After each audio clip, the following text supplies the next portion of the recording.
Donc c'est important de comprendre ces choses-là et d'avoir une croyance ferme, claire, que la foi, c'est une croyance avec le cœur, une parole avec la langue et des actions avec les membres. Et ça, c'est la croyance des gens de la sunna. Maintenant, certains, parmi ceux qui se sont un peu égarés dans ces questions-là, ils vont dire, d'accord, tu nous dis que celui qui n'a pas d'action, eh bien, ce n'est pas un croyant. Donc, si ce n'est pas un croyant, ce n'est pas un musulman, c'est un mécréant. Donc, si c'est un mécréant, c'est quelqu'un qui n'entrera jamais au paradis. Non. Ça, c'est notre croyance. Que les mécréants, Allah Azza wa Jal les châtiera en enfer éternellement. Tandis que les croyants, eh bien, ils se divisent en deux catégories. Un croyant désobéissant qui est sous la volonté d'Allah Azza wa Jal. S'il veut, il le châtie et après il fait sortir, il rentre au paradis. Et s'il veut, il lui pardonne et il fait rentrer directement au paradis. Et les autres, les croyants pieux vertueux qu'Allah Azza wa Jal fera rentrer directement au paradis. Donc ça, c'est notre croyance. Donc toi, la personne, il peut nous dire, donc toi, tu me dis que la personne qui n'a pas d'action, eh bien, elle ne rentre pas au paradis. Et que c'est un non-croyant qui ira éternellement en enfer. On lui dit oui. Et on répète, on ne descend ses jugements sur personne. Ça, c'est autre chose. On parle d'établir une base ici. Eh bien, on dira oui. Eh bien, il va nous dire oui, mais il y a un hadith. Ah, il va venir avec un hadith rapporté par Muslim. Le prophète, alayhi salatu wassalam, il nous dit qu'Allah Azza wa Jal, il va sortir des gens de l'enfer. Lam ya'malu khayran qat. Ils n'ont jamais œuvré en bien. Ils n'ont fait rien de bien durant toute leur existence. Donc comment toi tu viens et tu peux me dire que celui qui n'a pas d'action, il serait éternellement en enfer, alors que le prophète, alayhi salatu wassalam, dans un hadith authentique, il nous dit le contraire. On va lui dire barakallahu fik akhi. Les hadiths du prophète, alayhi salatu wassalam, ils doivent être compris à la lumière de la compréhension des grands imams des pieux prédécesseurs. Ils doivent être compris avec des règles et des fondements avec lesquels on va sortir les jugements de ces textes-là. Amma si on prend le hadith comme ça et on y va tout droit, alors pourquoi les savants ils ont écrit des livres à travers les siècles? Pourquoi on a besoin des gens de science? Pourquoi Ashabul Hadith, depuis des années, depuis des siècles, ils ont écrit et ils ont transmis la compréhension de cette religion-là, si on aurait juste besoin des hadiths tout seul? Là.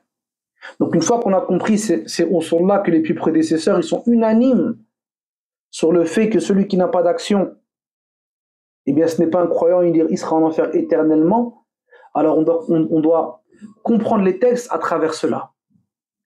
Donc les savants, ils ont répliqué, ils ont répondu avec plusieurs réponses.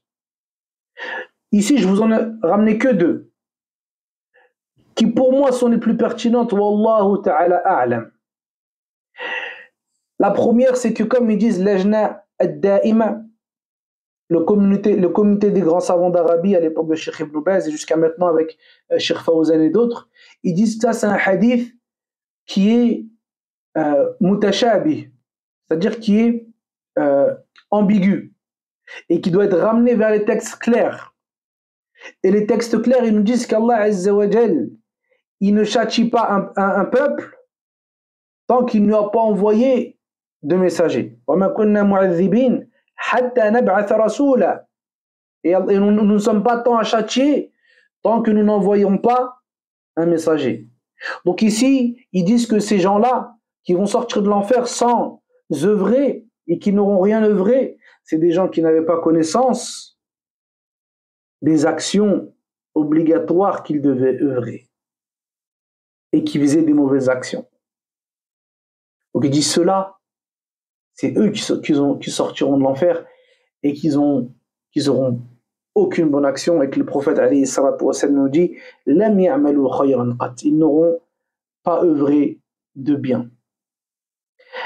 Et la deuxième réponse, qui pour moi est vraiment la masterclass, c'est ce que l'imam Ibn Khuzayma rapporte, rahimahullah. Imam Ibn Khuzayma, c'est un ancien imam du Tawhid. Il disait il dit que justement ça c'est un usloub arabi, c'est un style linguistique chez les Arabes qui fait référence à la petite quantité de la chose et non pas à l'absence de la chose. C'est-à-dire que ces gens-là, lam ya'malu khayran qat, ils n'ont pas œuvré en bien, c'est-à-dire qu'ils n'ont pratiquement rien œuvré du tout. Et il y a beaucoup de preuves de cela. Le prophète, alayhi salatu wassalam, dans le hadith rapporté par At-Tirmidhi, il nous dit que Allah Azza wa Jal, il va prendre la personne qui aura le plus goûté au bienfait dans ce bas monde. فَيُصْبَغُ فِي النَّارِ صَبْغَةً, et on le mettra en enfer une trempette.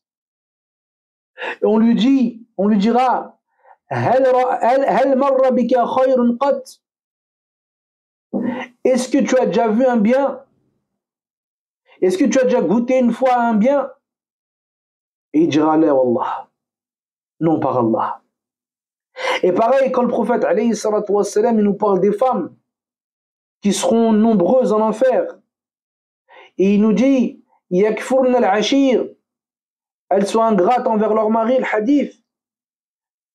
Et après la fin, qu'est-ce qu'elles disent? Lorsqu'elles voient une chose mauvaise de leur mari, qu'est-ce qu'elles disent ces femmes-là? Ma ra'aytu minka khayran qat, je n'ai jamais vu de toi aucun bien. Donc dans le premier hadith, celui de l'enfer là, lui c'est clair qu'il a vu du bien. Mais juste quand on l'a trempé une goutte en enfer, eh bien c'est tellement, il a vu tellement quelque chose de grave, de dramatique, que tout le bien qu'il a vécu dans cette dunya, c'est comme si c'était rien du tout. Et là pareil, la femme quand elle va voir une chose mauvaise de son mari, eh bien tellement elle va le voir comme étant grand, pour lui tout ce qu'il a fait avant c'est rien du tout.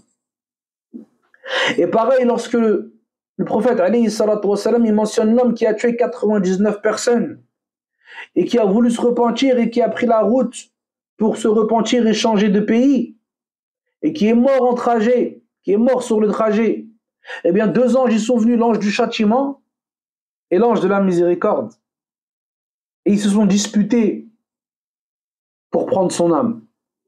Et qu'est-ce que l'ange de la mort il a dit? L'ange plutôt du châtiment, qu'est-ce qu'il a dit?